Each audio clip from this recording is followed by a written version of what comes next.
Բարեկամներս, եկեք նայենք Ծննդոց 45:5-ը։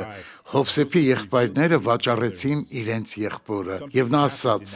«Եվ հիմա մի վշտանաք, եւ մի նեղվեք, որ ինձ ծախեցիք այստեղ, որովհետեւ Աստված ուղարկեց ինձ ձեր առաջին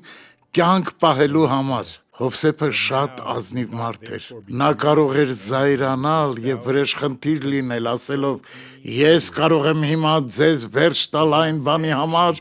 ինչ դուք իմ հանդեպ արեցիք, դուք կործանեցիք իմ կյանքը», բայց ոչ, նա վրեժխնդիր չէր իր սրտում։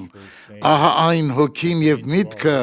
որը մենք պետք է ձգտենք ունենալ, ուստի եկեք Աստծուց խնդրենք դրա համար. Աստված ինձ ուղղորդիր,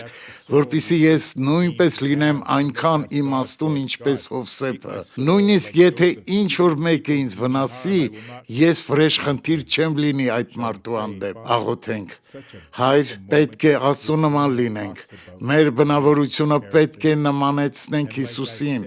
Շատ անգամներ մենք վիճում ենք մեր ընտանիքի, ընկերների, բարեկամների հետ, որոշ մարդկանց նույնիսկ կորցնում ենք մեր կյանքից։ Տեր, օգնիր հեռացնել սատանային եւ նրա գործերը մեր կյանքից։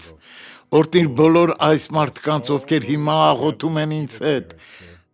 Ու հիմա ես Հիսուս Քրիստոսի անունով հրամայում եմ. չար հեռացիր հիմա եւ հետ։ Աստված օրհնի ձեզ։